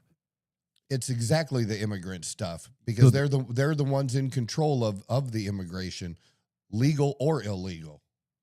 So again, if you allow people to come in here legally or illegally and provide them benefits that you're not giving to your own citizens.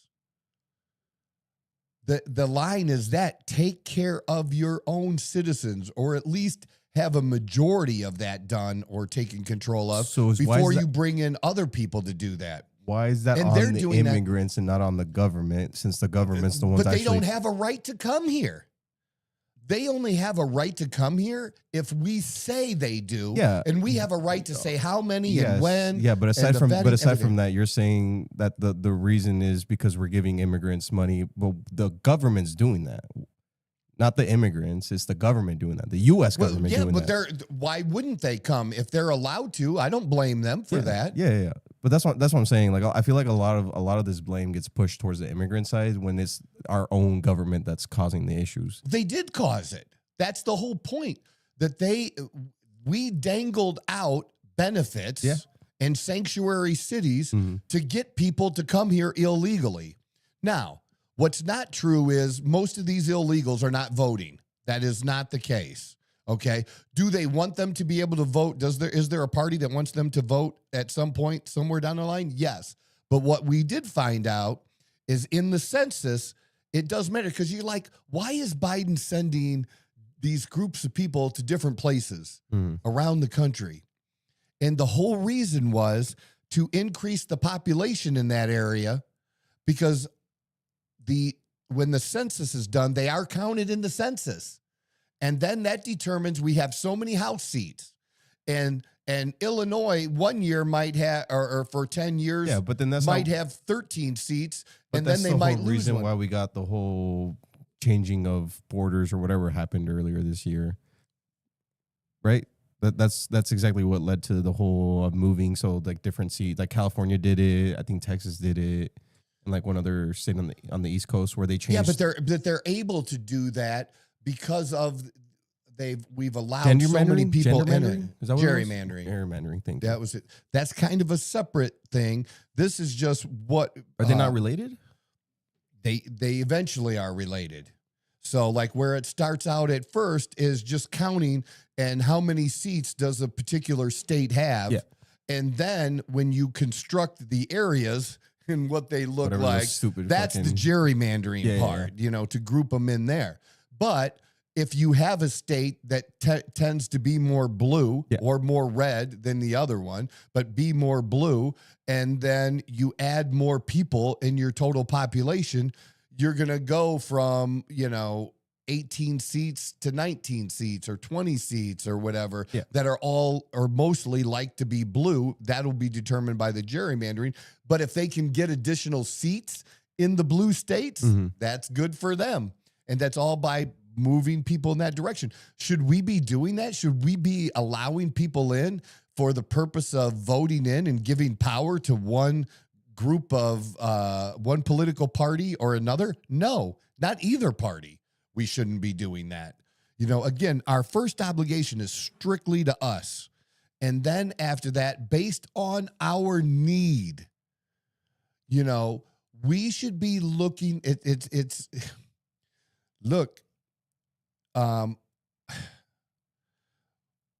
we should be helping, and what we can do is help lift up other people in other countries where they are at, versus saying that we're just going to, you know, bring them here, somebody that has no skill, no education, you know, or no ability to enhance the United States in any way.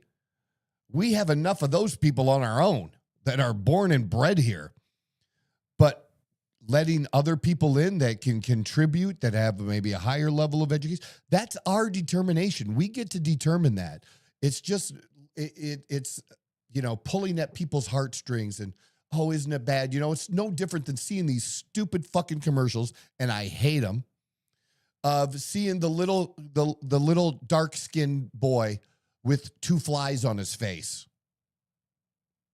You're supposed to feel bad. Dude, the poor have always been with us, always. And we already determined, not on a money amount, but on a basic lifestyle amount, that we have people on welfare that are actually living better, not having total money, but because of the benefits they get, that are actually living better than people in other Western countries that are middle or lower middle class. That's when I always say that we have, it's a whole topic, and I dug up a bunch of shit, and we never did the show on it, but I did a tremendous amount of digging on how we have the richest poor of anywhere in the world. And we're spoiled.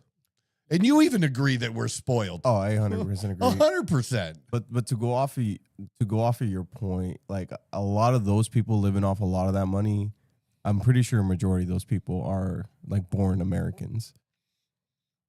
Oh, we have a lot of those, but we don't need to import them, more of them. Yeah. It's just, I'm just saying, but you got to come up with, you have to have and maybe it changes like it has in the past, that sometimes you're willing to let in more people, and other times it should be okay decide that, for us to have that debate on how many people are we going to allow into the country. I can understand the whole like allowing people in or not allowing people in. For me, it's more of the way they're getting people out is my biggest issue. Is like I said, I get it. I get it. I'm not okay. In my head, I'm not worried, or I'm not concerned about them letting people in or not. Because I mean, immigration is going to happen no matter what country you go, where it happens. It's a natural thing for it to happen. They have a horrible system. That I will say, the immigration system is horseshit. It is horrible.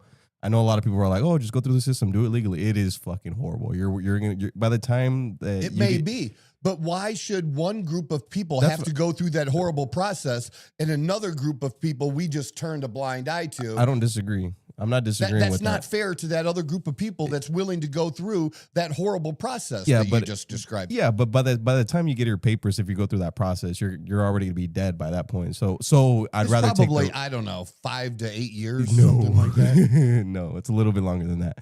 And especially now with a lot of immigration stuff being changed and stuff, and it's very expensive too. Like not everyone can afford to do that. Absolutely. So why wouldn't you want to take a shortcut? Yeah, but why should we be okay with that? You don't have to be okay with it. I'm just saying that, like, realistically, like the way it's set up, like people are gonna take the shortcut. Anyways, but of course they are. Yeah, but anyways, the whole immigration thing for me is not really that big of a deal. Whether it's just right now the whole ICE thing is the way it's being again. I know it's not going to be the prettiest thing in the world, but there's a lot of things. Well, here, but that just go back. that need to be like. But where can we agree? Do you think that these states and cities should cooperate in the way of when the police arrest somebody for driving without a license, and then once they're in custody, they find out that this person has a deportation order. Okay, they've already been through. They were supposed to be deported a year ago, but they've been missing. Nobody's gotten them. They've already had their due process done, right? Because that's why there's this deportation order. That city should reach out, contact the ICE, and say, "We have somebody that has has a deportation order. Do you want to come and get them?" See, my understanding, the one thing I don't understand is why aren't they just taking them to the police house? Like, why isn't that just like process? Like, why are we calling ICE and being like, "Hey, do you want to take this person?" Why isn't it? Because maybe they don't know. They don't know that you have them in custody. But why isn't that not something that's implemented into our system? Where if a cop pulls someone over, they find that they don't have papers, they throw them into a certain box, and they're like, "Hey, this ICE comes once a week and picks people up." Like, why is it that cops or whoever has to call ICE and be like, "Hey, we have someone. Would you like to pick them up?" I was just phrasing it that way. It can be the way you described it. Still, we're both agreeing that there should be cooperation and that ICE should be able to get those people. Are we not? Yeah, for sure. Okay, but stop right there. That's not how it works. But why is it not working that way? It is working that way in some places. And that's why we don't hear about that problem in the red states with red governors and red city mayors and stuff like that. I'm sure the situations are happening. They're just not being televised in some way, shape, or form. No, they're not, because they're cooperating. Where they're not cooperating, these cities are sanctuary cities. And they have forcefully come out even beforehand and said, "We are not going to help you in any way. Not just, even the bad people. We are not going to let you in and let you get those people." They're defending those people. And even you don't agree that should be that way, that there should be well, there is a process. They've just declared they're not going to follow it anymore, which is why we have all this chaos now. That's what led to the chaos and it being like it is now, and out of control, just out of control, period. On all sides, it's out of control. But it's out of control because we're not going through the process that you just described, that there has to be a way for them to cooperate and for there to be a transfer of people who are here illegally and who are currently in jail and have committed other crimes. And when they're not allowed to pick those people up at the jail where there's no confrontation, they have to go into the neighborhood to arrest them. And that's where it gets ugly. I really don't, because like, aim is to get criminals and bad people, but a majority of the people getting fucking detained are but I just explained why that is. I get that, but at the same time, like that's but how many people are going to get kicked out that have only come here illegally if you cooperate and start giving them the bad guys already currently in your jails? No, because like not going to. The thing is, like, you guys. Like, I don't know. They always say at first that it's for the criminals and the bad people, but it's not just for that. Like some of it. Look, no, I am of the belief. Like, it's like the end goal for this is not. It's not pretty. It's not pretty. Well, let's be real. It's not going to be pretty by the end of this. Well, I am of the belief, just me personally, what I voted for was I voted to get them all out. And you could focus on the bad ones first, but I did vote for them to get them all out. that you just do not have whether you were enticed or not. Things change. There's a different sheriff. We care. We don't want that burden on our system. You need to leave, and then maybe or maybe not, you'll be allowed to come back.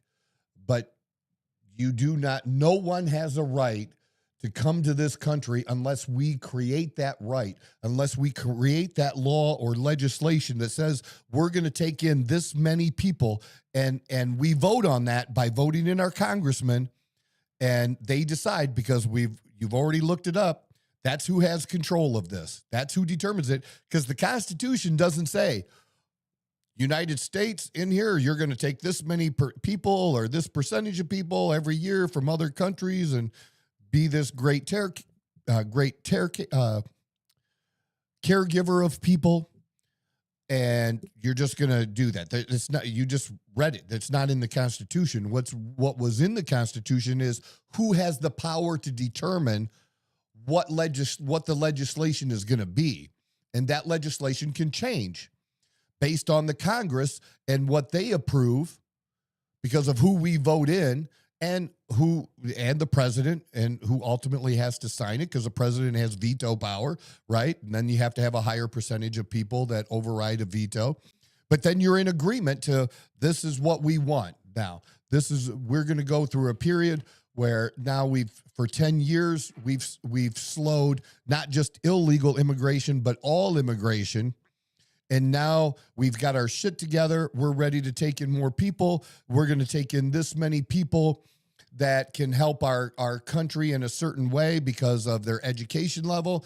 And we're also going to take, on a humanitarian level, we're going to take this number of people in. We're going to take in 200,000 people who have been displaced or whatever, but that's not just for us to do.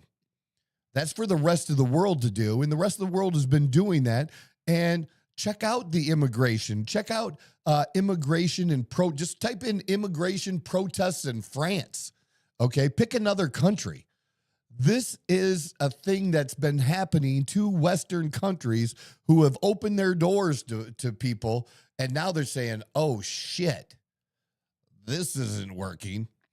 And they have a right to determine, those countries have a right to determine that, and so do we. And the better thing is, and I think at least part of what Trump wants to do with trade, because he's a business guy, is create environments where, he wants other countries that aren't very prosperous to become prosperous, to join the rest of the world, to make a good or a product that the rest of the world wants, and join in and become prosperous and, be good there. But yeah, I'm glad at least we took it in a different way, because the issue is bigger. Like what you and I have been discussing today is the forest. And that's where the focus needs to be, is the forest, not the tree, not just this one incident. Because just this one incident is what's going to set people off and is going to push people in one direction or the other, and, make people angry. I'm not angry like the left is, because I don't have time for that shit in my life. Honestly, I just don't. That's not my number one focus. But a lot of these people, look at who these people are that are there, who are being manipulated. All of these people are not paid protesters. But you do have paid protesters. You do have paid organizers who recruit people. And who the fuck are they recruiting? People that don't have, in many cases, they don't have a life. They don't have something that they care about or that they can be for. This gives some people, on an emotional level, on a human level, a purpose. My purpose is to protect humans. I love humans, and all humans have basic human rights, and I'm here to protect them. It gives them a purpose, because they don't have a purpose. They got 53 friends and no profile picture on their Facebook. They don't have anything. But now they have something. They're part of a group, and now they got a friend. Now they got a friend. They have, yes, are you going? Yes, call me tomorrow and we'll organize when we're going to come and when we're going to do this. And it gives them a sense of belonging to something. But they're preying on these people and putting them in situations that can be explosive, that are dangerous. I absolutely in no way want to ever stop legal protests. I don't. But it gets out of hand when somebody's trying to get to their job and they're trying to go down the street and you got people beating and kicking on their automobiles. Because that would be hard for me, man. I have some nice vehicles. You know, what if I'm coming down there and people are yelling, you know, and, you know, I have to refrain from doing what I want to do because I'm going to want to flip them the fuck off because I'm allowed to. Just like they're allowed to do whatever they want, I'm allowed to do it. But then there's 1,000 of them and one of me. And then you got 15 that are going to surround the car, start beating on the windows and kicking it in on a brand new car. I'm going to want to get out. And even with a thousand pussies, okay, is still too many for one non-pussy. You know what does that make sense? Yeah. It's just, you get to the point where you're so outnumbered, there's only so much you can do. Yeah. I'm not afraid of a single one of them motherfuckers or a small group of them. That I'm not. When it's 100, when the odds are 100 to 1 or more, you got to weigh that in your head. Is that really worth doing or not? And to me, it's not worth it because I got so many other good things to live for and do. I'm just going to say, fuck it. But these people don't have something else to live for. This is what some of these people are living for. I'm not saying all of them, but I'm saying this is some of them, and that needs to, who's talking about that? Nobody. Nobody's talking about the mental state of some of these people that are being recruited into doing this. And nobody can have a discussion because you can't have a discussion with someone and in the first couple of sentences are saying, you know, look, all you have to do is look online and see what they say. You know, if you voted for Trump, I hate you and wish you would die. How do you have a conversation with that person? There's no conversation you can have. When you're a Nazi, when you're a white supremacist, when you're called that, there is no discussion you can have of any type. And we have political leaders that are pushing people in that direction, stoking their flames. And it is on one side. I'm not saying my side isn't upset, but my side isn't out there on the other corner. They're just not. Because we mostly don't do that. These people do. And they're stoking that and trying to let you know, you should be doing this because, you know, because we didn't stop these Nazis when we should have. And when this is over, even in 3 years from now, if we get the presidency back, we're going to come after all of them. We're going to jail all of them. We're going to prosecute them all because they shouldn't have listened. They got a job as a border patrol or an ICE agent, and they made a bad choice in doing that. We're just going to prosecute them for doing that job because that's not an excuse, just like it wasn't an excuse for the soldiers to listen to Hitler and follow his instructions. So you shouldn't follow the instructions. They shouldn't follow the instructions, and we're going to go after those people. The room smells very nice. Yeah, the spray bottle's right up there. Oh. Every once in a while, I get a nice whiff. And like, I think I have to set it like every 15 or 20 minutes. I could tell. I get a whiff. And you're right under the vent too, so you get a nice little breeze of a good smell. What do you think? How's the background looking today? I actually really like it. There's like looking good. a few things I'm adding in there. And like I said, once it's fully decked out, I think it's gonna look really, really nice. Yeah. I kind of rushed the camera angles today, but we'll have some better camera angles. The background will be nice and filled. So, but it's good. I mean, the side angles definitely good. I think look good. your better angles for sure. Yeah. Get a little more of a what do you call it? Profile? You get more of a profile, yeah. Because I feel like this one's there's like the microphone in front of you, like iPad and stuff like that. So the side one a little bit better, in my opinion. I like that tip sometimes too. I noticed that on there. All right, I think that's good for today. We've been on for 2 hours, 2 hours and 4 minutes. I know, right? This has been a good one today. Yeah. What else? What did we have video? Did we have anything video wise? We had everything. I can't really see.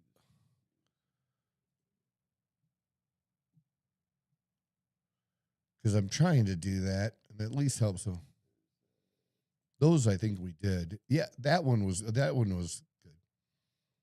Yeah, we talked about that. Oh, did we play that one? Everything that I have pulled up here is stuff that you sent me from Saturday going forward. Okay.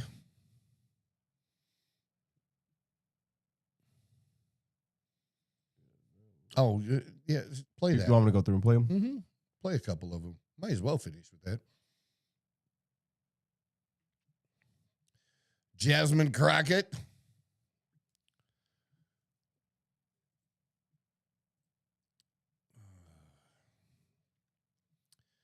Yeah, she's running for a Senate seat since her House seat is going to be eliminated in Texas.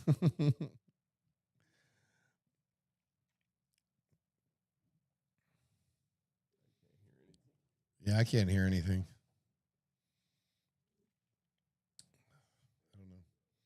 Yeah, I don't see I challenge somebody to go and find a clip of a Democrat invoking violence. Let's extinguish him for good. I will go and take Trump out tonight. We're going to fight it in the courts, and we're going to fight it in the streets.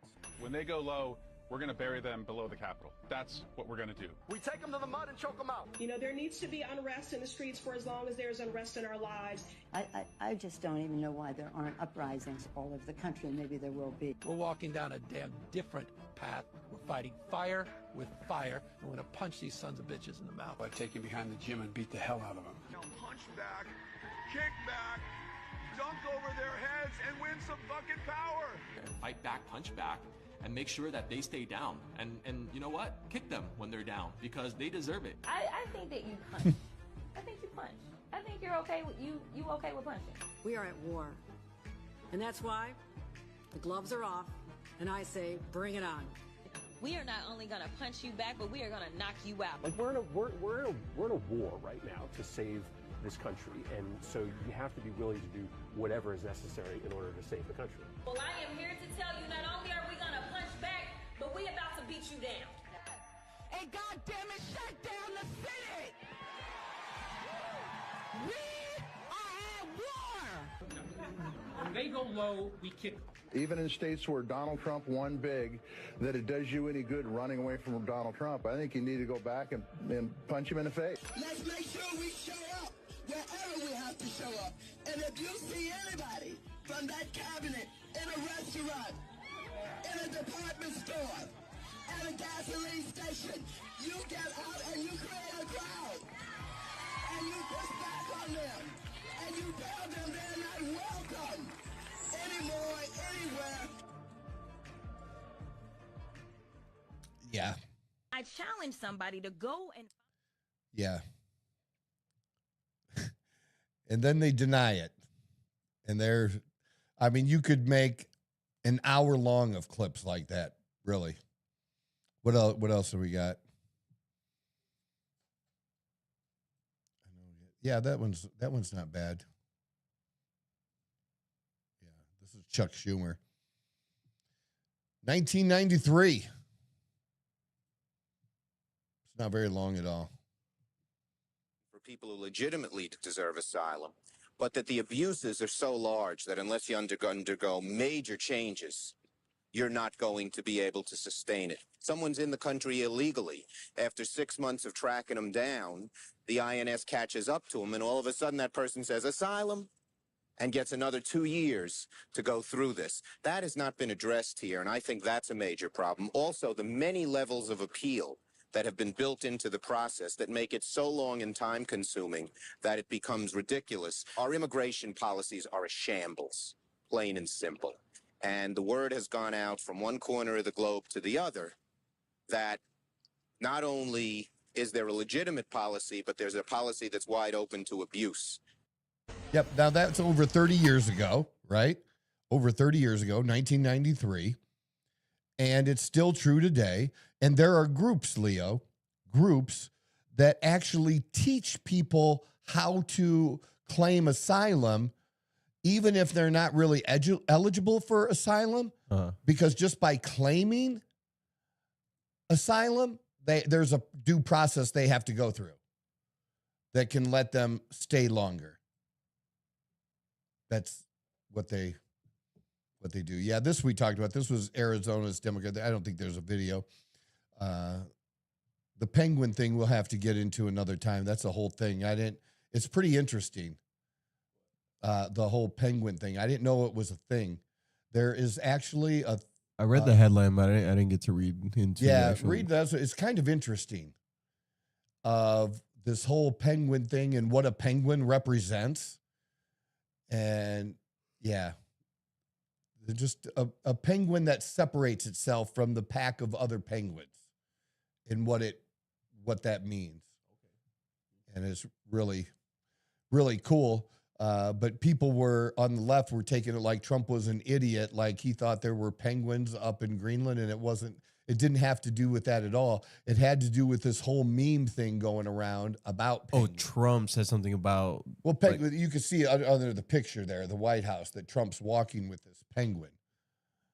Okay? And it doesn't have anything to do with Greenland. It just has to do with just your own path, separating yourself from the pack of what people do.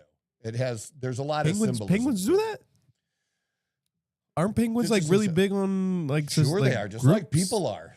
Just like people are. You'll have to read it. It's really interesting. Okay. But like I said, us starting it now, we'd be here another half hour. How about saying it? But it was cool. I was even thinking after that, like, hey, I might want to have some shirts designed of a penguin with the back of me taking our logo, and that's a front thing, creating a back thing with AI and me walking with the penguin. Because that's the whole thing, to do it with you and the penguin. That's the symbolism. But this one was good. Is there a video with this? Because this was crazy, man. Is that what it is? I don't know. Sometimes they have like random. Yeah, that's an ad. Yeah, they have random ads in between sometimes. Yeah, here it is. Right there it is. Play that. I mean, this is just nuts. Well, there's a quick ad. But this is just nuts, that what people are saying. And even CNN were like, what? Hold on here. You can't say that. I mean, it's just crazy. But nobody's stopping them. I wonder how good that movie's going to do. Yeah.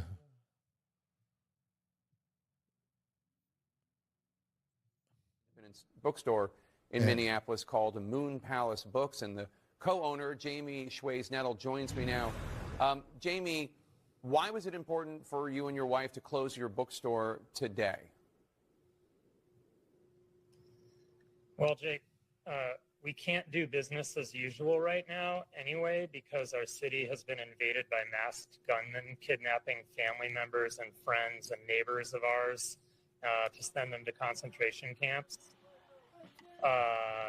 Additionally, there's a lot of businesses in our area that have staff or customers or owners who are afraid to come to work, afraid to come in and shop. People are closing down today, and we felt like it wouldn't be kind or fair for us to stay open. So we're closing in solidarity to help send a message. Just one note. I'm not here to defend ICE, but I'm not a big fan of people using the term concentration camp to describe detention camps. Has a very specific meaning in terms of. They take people to. I understand that, but they take people to Fort Snelling here, which literally was built as a concentration camp, and Alligator Alcatraz, which I think we can all agree is a concentration camp. Not saying they're Dachau. I'm not saying they're putting people in ovens yet, but these Not are putting people in ovens Okay. yet. I don't need to argue with The you. fucked up You part see is what I that mean? the fucked up part is I could see it happening.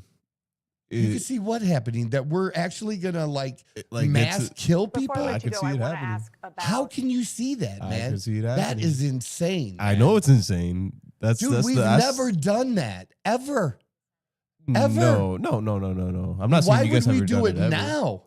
Because if Dude, you, nobody wants that. Nobody's talking like that except people that are wanting to escalate. yeah, this whole I'm thing. just saying that like maybe not like in Oh, 5 man, years, you gotta but fix like that. in, That is not a good. No, bro, dude. you can't tell me that the government does shit for like the good of the people. That's a long way from saying we're gonna round up millions of people or even thousands of people I could see and it. put them in an oven and kill them. They just do a straight up bullet. No need to put them in the oven. I could see it happening though. I could 100% see it happening. That's something different. That's civil war. And I could easily see that Okay, happen. that's different than them rounding up people, a specific class of people, Yeah. and putting them in ovens. They're not the same. No, I'm not saying they are, that's but insane, I can see man. this something to the scale of something of to that extent. Whether they're putting them in ovens or chambers of gas Well, it's not chambers going to be or the whatever. government. It's going to be me.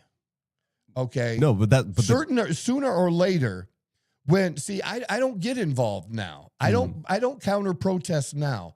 What I do is I protect my family and my home. Yeah, but when you endanger my family and my home, I will defend. Exactly. But that's nothing close to a concentration camp. That's nothing close to genocide. I we think cannot say that. We cannot even say that now. But I do think that the U.S. is very capable of doing it, and we're not believe capable. in We're the least capable people of all the world. Least capable? The least capable. That's crazy to people of say. Not That's at all. crazy to say. We're the least capable, and yeah, you'll have to have your own show to say that because that's not going to be said here. Okay. We cannot do that. There's not such a thing. Nobody wants to do that. That's just as bad as when people say we want to put black people and make them slaves again. That's just stupid, dude. They do. Who says that? What? Dude, Biden said it even. What the fuck? No, he did. They want to put you back in change. They say the words. Look at what this guy just said. Like, that's insane to say that. Nobody is talking about anything like that. Nobody. Yeah. Yeah. Yeah, there's so many different ones, and I've seen them too. So it's weird how some people are showing it all, some people are not showing the end. I mean, once it's out there, it's out there. I don't know. But all right, we've been a long time. We got Wednesday and Friday coming up. Join us then, somewhere around 9 o'clock. We got started fairly close to 9 today, didn't we? 9, Yeah, 10 I think we went live at 9, I believe. Did we? Yeah, I think I had the standby screen. I tried to That's go good. live at 9, and then however long the standby screen, like once we start. Yeah, something like that. It wasn't bad. Whatever's on the mind, health, more of this. We'll see. We'll see what the week brings, what interests me. Certainly share the clips. We have a lot of good clips. We have a great video out that really deserves attention, and I think more clips will be coming from that. That's the interview with TD Smash, and just a really, really good interview of my friend who at one time was the world record holder for bench press, and just a great, great story. He has great interview. Check that out as well. This is the Outlaw Apostle Podcast. I'm your host, Troy Neff. I'm the fucking guy. Who knew I would make it this far? They hated, they never believed me. Yeah, I would never drop the ball. I know I make it look easy. Yeah, Mayweather with the defense. I don't care what a critic. Another pieces. That to me, you really playing with your life. I'm about to come